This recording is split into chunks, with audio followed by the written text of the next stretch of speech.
Na bojišti se nám již objevuje tank T-34.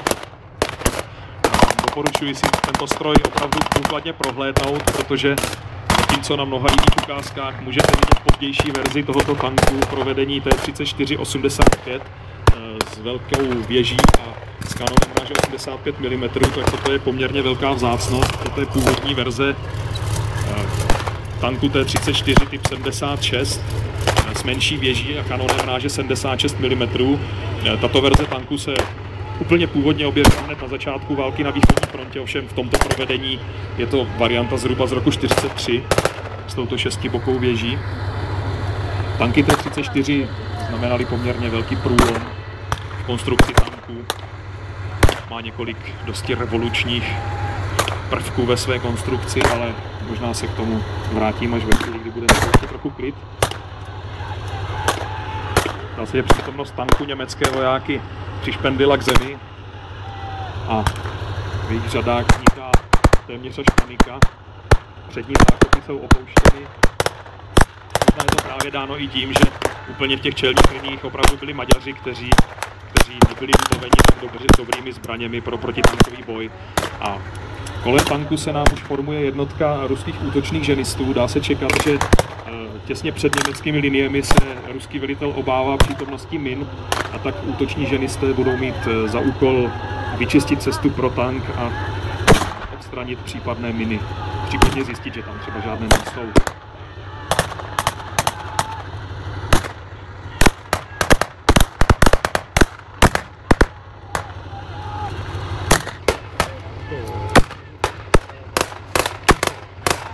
Hadek, jo, tam vystřelím.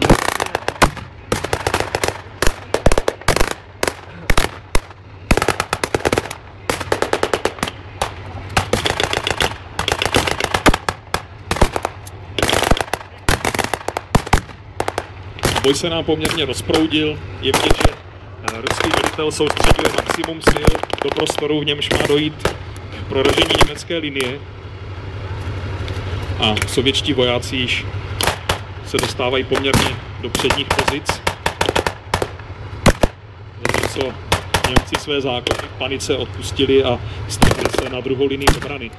Mimochodem musím přiznat, že stažení na druhou linii obrany se nedá brát úplně jako zbabělost. Němci to používali poměrně často jako taktický prvek, kdy například nechali ruské dělostřelectvo takzvaně mlátit do těch prvních zákopů, zatímco vojáci byli schováni v linii druhé.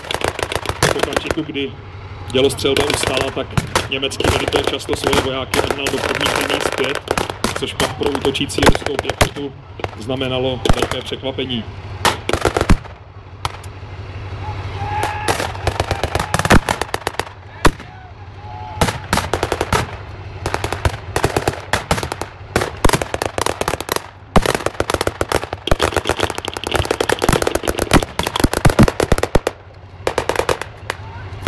A můžeme vidět, že tankisté opravdu čekají s postupem až do chvíle, kdy pěší jednotky se 100% ujistí, že tank může bez nebezpečí pokračovat před.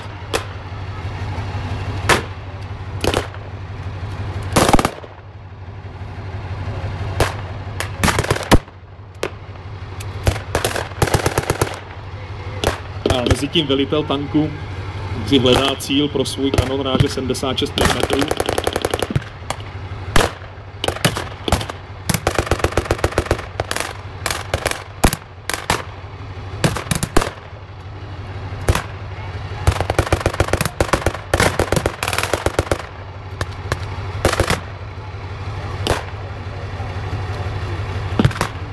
Tak vidíme, že již téměř celá původní německá linie je obsazena vojáky Rudé armády, anebo jsou minimálně Němci alespoň vyhnáni. Uvidíme, kdy posádka tanků soudí, že situace je dostatečně bezpečná na to, aby mohli pokračovat dál vpřed.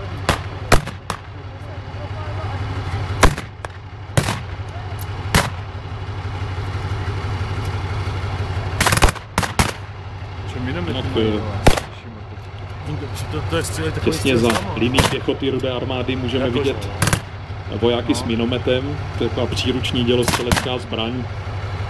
Její výhodou je poměrně operativní nasazení a dost často se tato zbraň používala díky svému stromému úhlu náměru k čištění nepřátelských zákopů na krátkou vzdálenost. Takže kdo můžete si prohlédnout minomety, které právě zahajují palbu. Rudá armáda nejčastěji používala minomety 80 mm, potom byly i větší ráže. Výhodou minometu je, že je poměrně přenosný, může ho obsluhovat 2- či 3členná posádka. Je to prostě takové příruční dělo.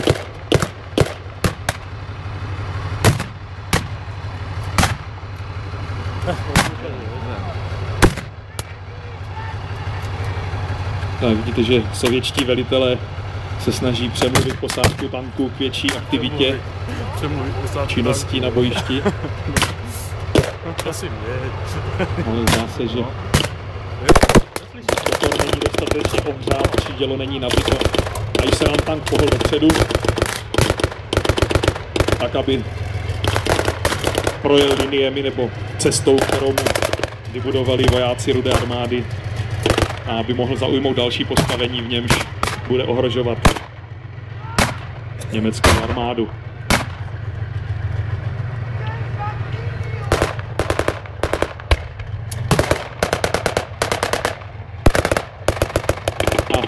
Doporučuji zde sledovat pozice německých pancéřovníků, kteří právě se budou snažit tento tank zničit, což se jim právě teď podařilo. Nejsem si jistý, jestli tank najel na minu nebo byl zničen Panzerfaustem. Každopádně tank dostal zásah a hoří.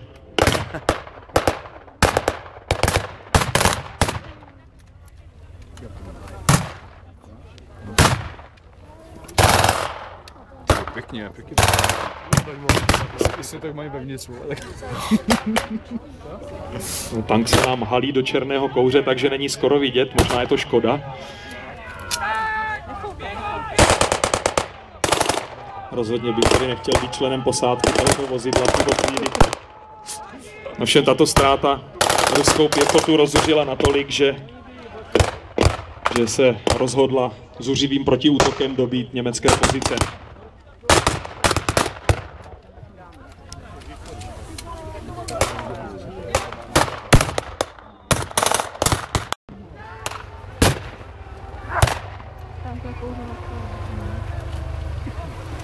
Je pravda, že pokud jsou Němci dobře zakopáni, tak bez tanků v Rudé armádě bude útočit poměrně špatně,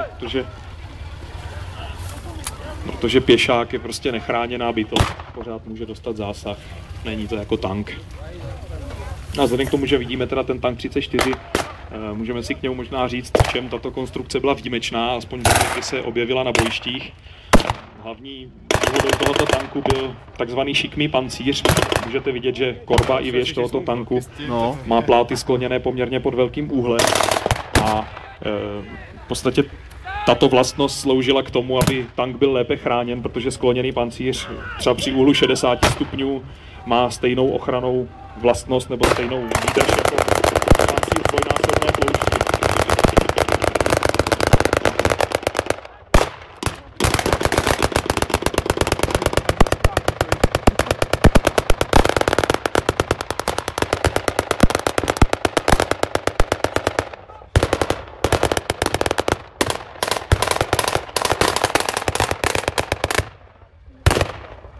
Ruský velitel se pokusil dobít německé pozice útokem z chodu,